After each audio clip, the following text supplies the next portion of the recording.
WF representing Palace, so let's tell you about Palace. Rolling straight to the ceiling, crowns and crystals, top like journeys, dishing out malice. Bold up, South London's grandest, far from bandits. Anything earning for a goal of elevation, just passing the team over here might finish out bright future we can't vanish. It's E2's any day that sell us. Rev up the engines, no more reverse reactions, fan cams, bands on stream. Share up the team, support the dream team when Eagles fly, make noise and scheme. Dare to dream or dream to dare, taking a step to become supreme.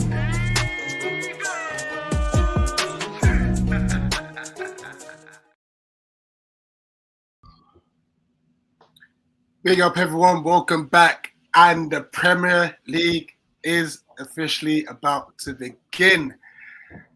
And shock, we get a very tough start to the season. Dan, how's it going, mate? Yeah, good. Obviously, still very happy about our Community Shield win. That's another trophy in the bag. Yeah, they're like London buses. One doesn't happen for 100 odd years, and now two over 100 years, and now two happen within a couple of months. But yeah, no, I'm good. No, good to hear that. And obviously, this is a Chelsea preview, and someone who knows about regular buses coming. Our special guest today, Matisse. We've obviously linked his channel in the description, and also linked the Big Six in the title as well. Absolute honor for you to dedicate some time to speak to us today. No, pleasure, man. Thank you. Yeah, I'm looking forward to this, man. You guys obviously are having a very good time at the moment. You had a great win there at the weekend. I was rooting for you in the FA Cup final as well. Got 6 supporters. I actually used to live near South Norwood, so I actually know about that area really well. And I wish I was at the parade. You're lucky you didn't catch me there, I'll be honest. So yeah, man. No, I'm buzzing. It's gonna be a tough first game, but yeah, let's get into it, man. I'm looking forward to it. 100%. First, obviously, congratulations on the Club World Cup. Obviously, as a Chelsea fan, I know you're ecstatic about that. Talk us a bit about the competition in the whole, and has it had a negative effect in your build-up to this season as well? That's a lot of football you've played. Yeah. It's tough to know because we look sharp, really, really sharp. But I don't know if that's because we've barely had any breaks. So we're literally just coming in really after the tournament. We've had a few weeks. Everybody else has had at least a month, maybe. We've had 2 preseason games in the space of 72 hours, and then we're straight into the Premier League. So I don't know. I think maybe the start of the season will be all right, but it probably will catch up to us at the back end at some point. There might be a bit of burnout. That's why we're going to have quite a big squad, or we're going to have quite a few options, and we're going to have to just hope that we're able to kind of rotate and look after everyone. Obviously, I think there's AFCON as well this year. So World Cup at the end of it is peak. I've always said player welfare and like too many games, Nations League, I'm not a massive fan of, etc. But this is the first summer where it's really hit me how little time they actually have. Like, it's ridiculous because of the fact that they've had the Euros last summer. The whole Premier League, we obviously got to the final Conference League, so it's going right to the end of May, and then that Club World Cup. I just thought this is actually ridiculous. I don't know how they do it. Honestly, I don't know how they're doing it. So yeah. Well, mate, that's matters worse is the World Cup year as well. World Cup year over an entire continent. Like, yeah, it's a bit much, isn't it? To be honest. Yeah. I mean, obviously, I know you're going to be feeling the same way as us. I know a lot of your rival fans are saying the Club World Cup was a glorified friendly. It's a peace tournament. We're getting the same thing about the Community Shield. We're shameless. We're Palace. We're literal Palace. This is a big deal for us, you know. But I guess on the grander scheme of things, to call yourself world champions, it's a great achievement, and it's definitely helped you financially, even though you've got money in it. As it stands. Yeah, we need that money though. We spend a lot, so we need to make a lot, and obviously the stadium's not the biggest. So the revenue there is not the biggest.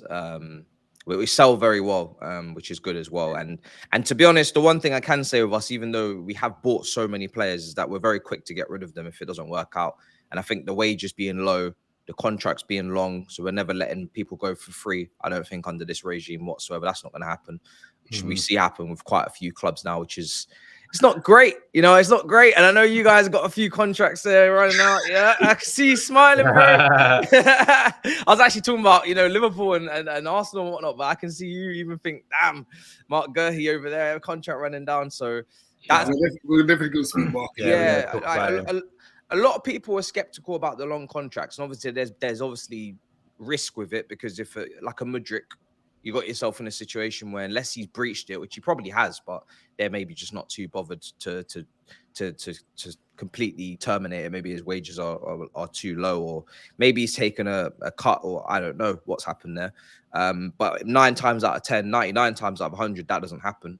And you've got someone on a long contract that you actually think is talented, and people have to pay a price for if they want to take out the club. So yeah, we're not going to put ourselves in any weak spot there. So yeah, I hope we don't get penalised by UEFA, but that's something that will just have to hit me if it happens at any given moment.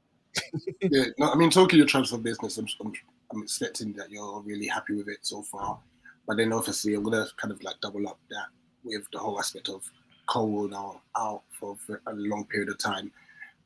So one, obviously, are you happy with your transfer business? And two, has the injury to Cole like really affected you defensively? And link that into, would you then go back in for Mark Gay? Chalobah, well, for me, numerically, we have enough defenders. So there's obviously Chalobah, there's Tosin, there's Achampong, there's Hato, who can go into a back three, I think, at least. Reece James can play in a back three at least. You got Badia Shill, you got Wesley Fofana, who's back fit next weekend. So there's a good 6 senior guys that play centre back, and there's a good 2 guys that can play wide centre back in a 3. I don't feel like numerically you can add to that unless you're selling guys, because that's more than enough options. Obviously, yes, Fofana's injury prone. Yes, Badia Shill's injury prone. But that's why we've got that many guys in the first place. So you've got to be able to trust your depth. If you don't trust the depth, I said it's Chelsea fans, if you don't trust that depth, you've got to start selling. Got to start selling someone. At least one person's got to go for someone to come in. I'm not even counting Disasi, who's already on the sell list, and Renato Vega, who's going to be sold as well. Mark Gurhey for me is a very tricky one because I feel like he's definitely at the level where he can play for a top 6 team.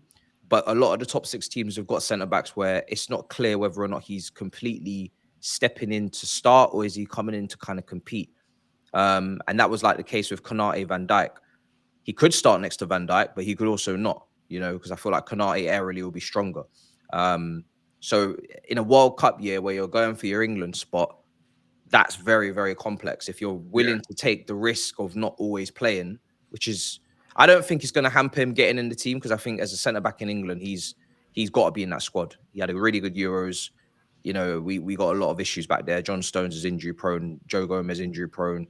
Maguire, I've never been a massive fan of. He's not very quick, so he's got to be in there for me. Levi Cole probably won't even make it, and if he does, he'll be rushing himself back. So there's a lot of guys that are causing, they're going to have issues. For me, Mark Gurr, he's got to be in there. But if he comes to Chelsea, I think he'd start. But I'm worried about the fact that you're signing probably a 6-7 year deal, and Colwell will be back, and we've got other guys out on loan that we just bought, and I'm just like, but this is Chelsea, so it doesn't make sense, so it does, and that's how you got to see it. You know what I mean? There's a lot of guys, a lot of numbers, but that's what they do in almost all positions. But just quickly, you mentioned the back three. Is that a formation that you're into? We play a back four, but we always build in a three. We always build in a three. So for me, Mark Gurr, he could easily go and play in either of those two centre back positions. The reason why I mentioned a three is because if you have James at right back, but he goes into right side centre back. If you have Hato at left back, he goes into left side centre back. I kind of include them in the centre back options just because I feel like coaching. At the end of the day, everybody's always talking about buying themselves out of a problem. What about coaching? We've improved defensively under the manager. The record's better. The stability there, there's more compactness. We're not as open as we was under Poch. Coaching. So, it's the last kind of straw. But if you had to play Reece James as centre back in a back four, I wouldn't be worried about it. I think he'd do a good job. But yeah. Yeah, for sure. I think another angle as well with the Mark Gay thing is obviously he came from you, and it's been rumoured that he's got a 20% sell-on clause. So theoretically, you would get him cheaper than say like a Liverpool or whoever wants him really. or a Newcastle, because then you sort of cut a deal and say, okay, forget the sell on because you're going to get it anyway. So that is another possibility that therefore. I also feel like, just to add to that as well, obviously Steve Parish came out and said he has to sign or he has to be sold, because obviously you guys don't want to let him go for free. I don't know if these big clubs are trying to take the mick and go all the way to the end of the window after hearing that, so they can try and get a discount, because now they're thinking, well, if you don't sell in this window for 40 or 35, you're not going to get that in January with 6 months left when you can pre-agree. Then we're going to start talking about 10 million and you know, player swaps. So Liverpool need a centre-back. But I can see Liverpool buying a young centre-back for cheap and waiting for Guehi to the end because Joe Gomez is always out and just going with 5. Yeah. I can see Chelsea needing a centre-back, but numerically not. So just waiting to the end. Or saying to Palace, right, let's talk about, do you want Disasi? Do you want Chilwell, who you didn't come back for? Do you want this player, Renato Vega? I don't know. It's very interesting, but I feel like this one's going to the wire. And also Eze as well. You know, I know that there's interest there. I just saw Fabrizio, I think he put out, or someone's put out, that Tottenham are interested because Maddison's out. Yeah. Arsenal have always had long-standing interest. I feel for Palace because it's been, as much as you're winning the trophies, the whole Europa League court case didn't go your way.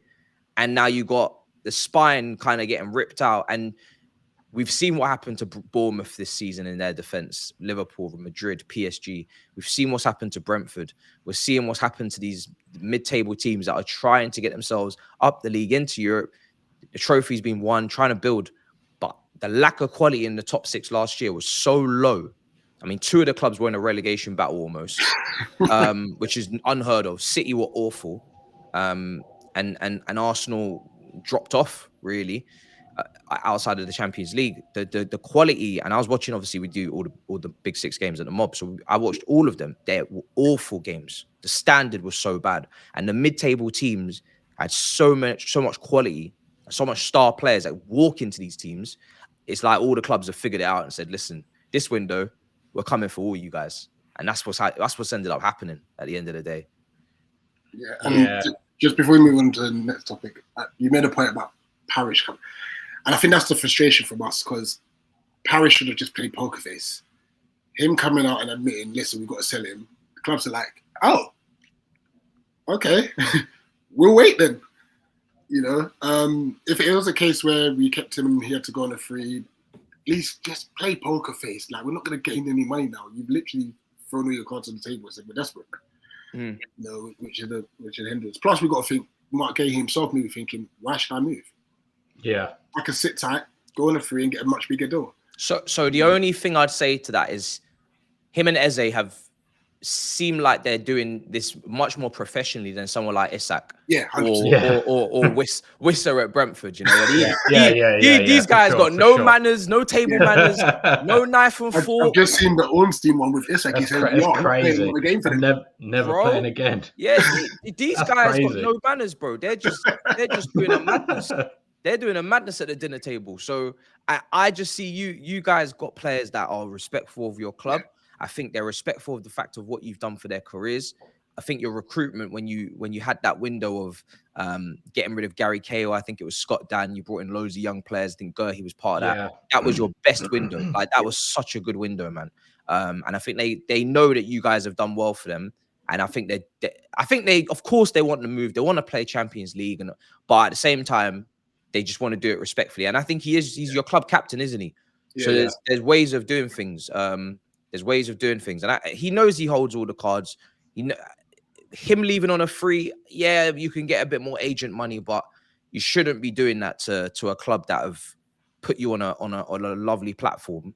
And you had a great season. You guys won a trophy and you guys qualified for Europe. So you shouldn't, I don't expect him to be adamant to leave on a free. If someone comes in, and Steve Parish accepts the bid, he'll go. He won't. I don't think he'll. I don't see why he would do that. Yeah, for sure. And also as well with Gay, I feel like he's probably been the one player that over the past couple of years we knew he was going to leave.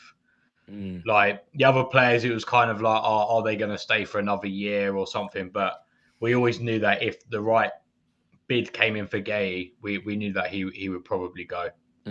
Yeah. But anyways, moving on to the next question. So what are your, obviously you had I would say you had a bit of an interesting season last season. What are your expectations for this season? Like what would you deem a success, a failure? What's kind of like all right? I mean, I know what I'm expecting of you, but I want to see what you think. The first thing I'm expecting is a title charge.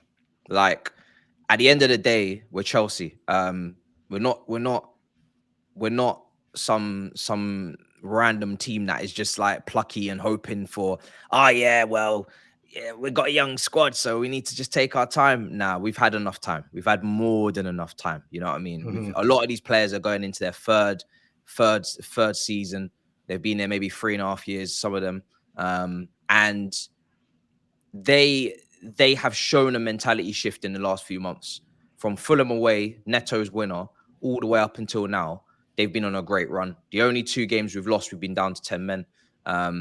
They've shown, and even in the Newcastle game with that 10 men, they were very resilient. They didn't get hammered. They didn't get battered. They stood firm, and that was a respectable score, which it can get very disrespectful at Newcastle, especially when they're going for Champions League as well. And in the end, they ended up qualifying with the defeat on the last day. It can get very long at Newcastle with 10 men if you're not careful.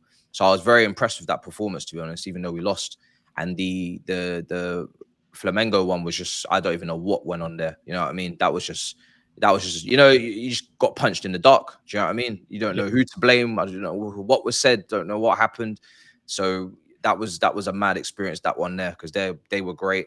But yeah, for me, there's no reason why not. The squad depth is there. The mentality is shifted. Yes, people always say, yes, there's things that in the team that you could look and say, oh yeah, the goalkeeper could be better. Maybe this centre back could be better. But at the end of the day, that you shouldn't need 11 world-class players or a Galactico team to start backing your club. If there's enough signs that you're on smoke, that's all I need. And I've seen João Pedro with these finishes in the last few weeks. I've seen Cole Palmer's confidence return. This Esteval kid is really talented, man. I'm trying to calm things down, and this kid, every time he plays, he's just like making all this noise, and I'm just like, guys, he's I'm trying to make excuses. He's 18. He's not from the continent. He doesn't know the language. He has said, "Screw the Premier League. I'm coming to." He's yeah, bro. He doesn't know the culture. We haven't even found a restaurant for him. I'm trying to say everything just to calm things down, because you know how it gets. You see Downman, everybody's going crazy at Arsenal. It was Wanyeri last season. It's Rio at Liverpool. Everybody. So I'm just trying to but it's difficult. It's almost impossible. The midfield, I rate our midfield with the very best in the world. I said that before PSG. They went and gone play them off the park there. It's only really the names and the individuals in defense. But I grew up on Aspilicueta. I grew up on Gary Cahill. I grew up on, players that not necessarily when they came in, big names, big stars, came in and done a job. So I'm trusting this lot. Like, I've been very pessimistic about this ownership and the strategy in terms of stockpiling, going too early on the multi-club model, not prioritizing a little bit of experience here and there when there was like Garassi's in January available for like 17 million, give Jackson some help. But they've been really stubborn, really stubborn, and just carried on doing what they're doing. And now the experience that I'm looking for is already there. The players are already in the team. Cucurella's experience, Reece James' experience, Enzo Fernandez's experience, Caicedo's experience, Cole Palmer's pretty experienced now to a degree. So now I can't ask for experience anymore, because they've just built their own experience, which is what everybody said they would do. But when you're 12th, you're not trying to hear all that. You know what I mean? It's like, just get me out of this right now. But no, I'm buzzing, bro. First game, I can't wait. And you guys drew against us. I think we drew twice last season. Both the games. Yeah. I'm very aware that Eze can come and call one at Stamford Bridge, and I know how that looks. So, you know what I mean? I think last season, was a very good picture, especially at your place, was a very good picture of how I thought your squad was at the time. Because I think ability-wise, very decent, a lot of potential there. But I feel like you could tell as soon as we equalised, it kind of came out of nothing. Like, I don't even remember us even really having a chance up until that point. But as soon as we scored, your entire 11 just seemed to drop. And I felt, and I've got I've got a few Chelsea mates who I speak to obviously about this a lot, but and I felt like it was a similar situation of like, I think like the lack of experience at the time, kind of whenever anything bad happened, it kind of seemed like the whole squad didn't really know how to deal with it. Mm-hmm. And so as a result of that, perhaps like the performance would drop off a little bit. Yeah. I mean, that was kind of similar to Selhurst Park as well. Yeah. Chelsea took the lead in that game. Granted, they should have had a penalty as well. And stuff. But Oh, once yeah. we equalised, I think our second half performance was so much better. We could have won the game ourselves. You know, it was literally a game for us. Yeah. No, absolutely. And when you got an inexperienced team like that, you do get that. And I think, like you say, this season is different because they've all had that season to kind of like play together. They've got that experience now. And like I said, you had some very good players. I don't want to mention him, but João Pedro, I almost said the other thing, scored his first goal in 15 minutes. If you don't believe me, Google João Pedro 15. But you know, he's a good sign. And Esteval is like I've got a vested interest in Brazilian football, and like he's absolutely torn it up over there. He was excellent. He was excellent at the under-17 World Cup, I think it was. And yeah, I'd be really excited for him if I was a Chelsea fan for sure. Yeah. Just on João Pedro, do you feel Rory Deluxe made a mistake? Well, I won't call it a mistake, but do you feel like he might be slightly regretting his decision? Liam.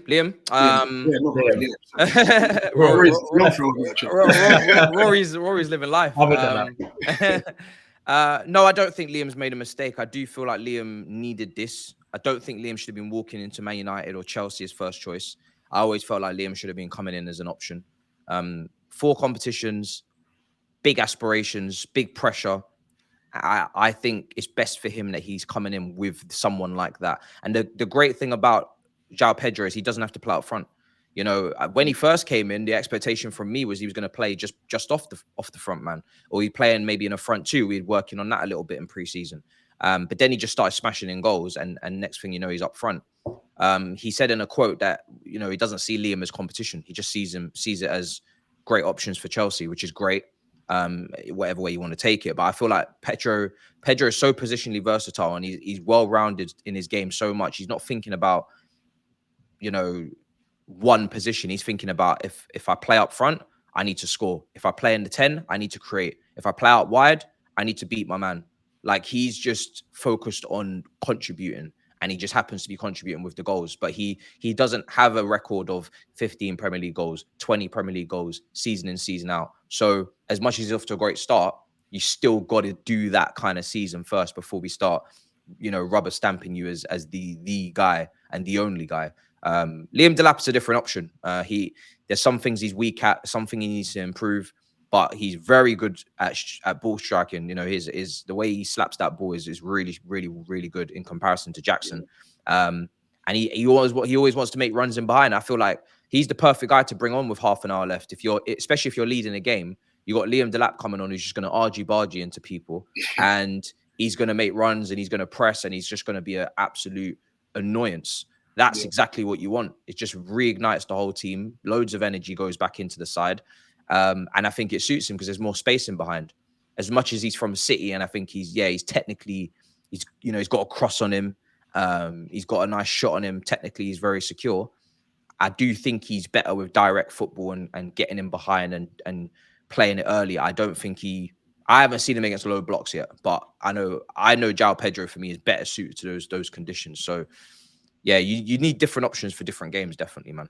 Definitely. To be fair to him, like when we saw that Selhurst Park for Ipswich, we've not said that there's many that's given Matt Sessler quite a tough time, but he gave it. Yeah, he did. Scored against us as well. It's like twice, I think. So yeah, problems. Well, with our guests, we tend to have a bit of fun. These combined 11s, but we have a bit of a twist with it because otherwise we'll get no players in.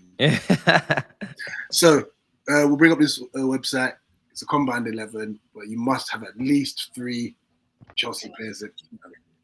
At least 3 Chelsea or 3 Palace players in the side. Okay. So first thing first, I'm gonna leave Dad to obviously orchestrate it, but what formation would you like? Let's go with no, let's go 4-4-2. Yeah. 4-4-2, classic. Yeah, that's cool. Because I'm Right. thinking about what Palace players I want in this. Okay. Right. So number 1, I feel like this might be one that we'll win out. But who's going to be who's going to be your goalkeeper? So I've got to have at least 3 Palace players. At least 3 Palace players. Yeah. I don't think anyone's got any particular injuries at the moment, because sometimes we do it with injuries and without injuries, but I don't think either of us have really got any. So I'm gonna put Sanchez in there, which is surprising you, I'm sure. Ooh. But he's just in really good form. Like, he's actually in really, really good form. And this is coming from someone who wanted him sold and really is worried about him in long term. But he's our stopgap until Penders, I'm hoping, at best. So until next season. But yeah, he's been in really good form. It's funny. I think that was the one position we thought we might actually secure. Yeah. I thought also former Brighton player as well. That stings a bit. Right back. Reece James, easily. Yeah. Easily. To be fair, before he had all those mad injuries, I thought he was one of the best right backs in the world. Yeah. I think he's the best. He's been fit for a nice period of time now. Yeah, he has. Fair play to him. Like, he had so many injuries, and he seems to have recovered. I don't know what's happened, but yeah. Right centre back. I know Mark Gurhey plays more on the left, but I have to put Colwell on the left because he's left-footed, and I know Gurhey's comfortable on both, so I'm going to put him on the right, where he was for England. All right, lovely. Left centre back. I mean, if Colwell's injured, we can't have him in. No, we'll do it without injury. We'll do it without injury. It's the best side you can form. Yeah. Okay. All right. Yeah. Let's go Colwell then. Cool. Another former Brighton player. I know he's on loan. Yeah. Cucurella easily at left back. Yeah. To be fair, he's probably been one of your big beneficiaries of having Maresca in. Yeah. No, he's been brilliant since the Euros as well. Right side, I'll go Palmer. Yeah, I think that's fair enough. I would try and argue Ismail Sarr, but I think that's fair. I think that's fair enough. Centre mid, I'll go Caicedo. Now, I'm a massive fan of this player in Adam Walton, but is he going in ahead of Enzo Fernandez? Yes. Yeah, go on, have him in there. My honest opinion of honestly, he's unreal. He's unreal. And we were interested actually when he was at Blackburn. Yeah, and he's quality. Honestly, for me, Wharton's probably, in terms of a ceiling, he's probably the best player. I think he's got a higher ceiling than Elise personally. That's not. Wow, really? I think he's that good. Like, I watched him when he was at Blackburn as well, and I was just blown away by how just his highlight reel when he was at Blackburn, because I did like a scout, I did like a thread on him and chopped up loads of clips. Yeah. And literally you watch about 2 games and you'd have about 20 minutes, not that much, but you'd have 10, 15 minutes worth of clip just in those 2 games. Honestly, his eye for a ball is just incredible. Can you put some respect on our Ballon d'Or nominated Elise, please? Bro, give Wharton a couple more years, trust me. Bro, Elise is an insane individual. I was a massive fan of him. I wanted him to come Chelsea. Obviously, we got caught up in court situation. Left side, I'll go Eze. Stronger than Gittins and whatnot. Up front, I'll go João Pedro. And I'll put in Mateta next to him as well. Okay. Yeah. I'm trying to think who I left out, but I'm happy with that. It's really only the midfield because Enzo, Santos, but Lavi is never fit. Yeah, I'm happy with that. That's all right. Yeah. Okay. Let's say Colwell was injured. We didn't have him in. Who would you have instead? On form right now, probably Chalobah. Okay. Yeah. Chalobah obviously on loan at Palace last year, so yeah. Nice. There's a connection there. That's a great team. That is a good team. To be fair, I would actually switch Chalobah for Metsis Lacroix. Really? He came from Wolfsburg, didn't he? Yeah. He's been unreal for us. Yeah. No, you guys got a lot of good players, man. SARS was brilliant in on the weekend. Yeah, he was. Yeah, Cool. man. So are we happy with this? Is there anything else we want to change or add or? No, I'm happy. I'm happy with that. Cool. Yeah. And then the only boundary was the only borderline one was Wharton could be for Fernandez. Yeah. In the midfield too, though, I'm quite happy with that balance. I think that's quite a good balance. Wharton's probably better defensively. So That midfield too would be strong as well. yeah. Yes, it would. All right, nice. That's good. Cool. Let's get rid of that. Last few things before we wrap up. What would you say would be your predicted 11? For Chelsea, it'll be Sanchez in goal, right back James, centre back Chalobah is touch and go, so I'm going to go Tosin and Badiashile, left back Cucurella, centre mid Caicedo, Enzo Fernandez. It will be. I think Esteval might start because he's just been so good. If he does, it will be him, Palmer, Neto, and then João Pedro up front. It could be Esteval from the start. It could be Gittins.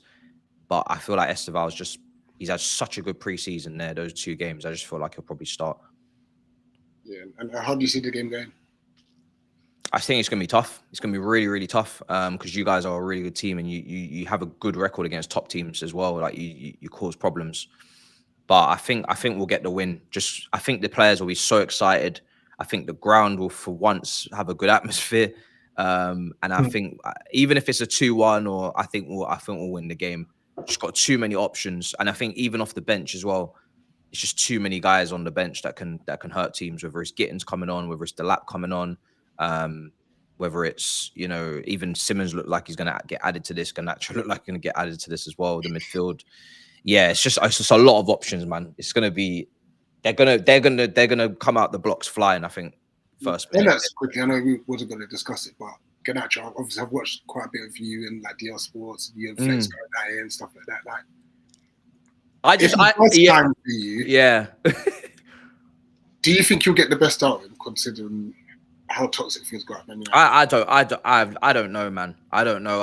I don't think his game is necessarily suited to us as much as others would say it is. We have touchline wingers, and I don't have confidence in his touchline dribbling ability. I don't think it's consistent enough. I don't think his take on technique. I don't think his dribbling technique is really certified like that. I think it's just a volume thing. I think he's definitely a trier, and he's definitely a someone that would just keep going and going. But I need quality, and his character is too wishy-washy as well. I just feel like we've already gone past the days of Jackson and Madueke fighting with Palmer for the pen, or all of those silly little things that used to happen. Mudryk taking pictures of people in the gym.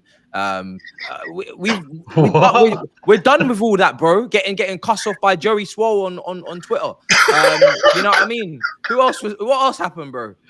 Jackson texting Astrid Wet and oh yeah, bro. These days are done, bro. I'm telling you. Like, do you know how much nonsense I've had to put up with from this young group of players? We're not on that no more. So if there's any shining light, I've not seen that name bandied around for a long time. So I'm definitely happy she's not on the media anymore. Yeah. Facts.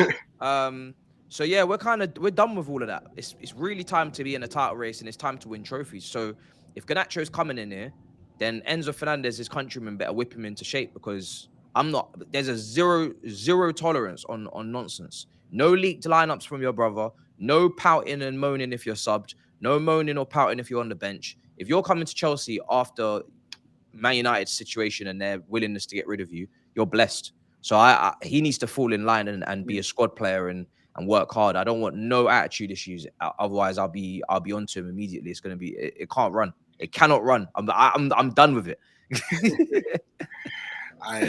So you're saying your score prediction is 2-1? Yeah, I'll go 2-1. I'll keep it respectful.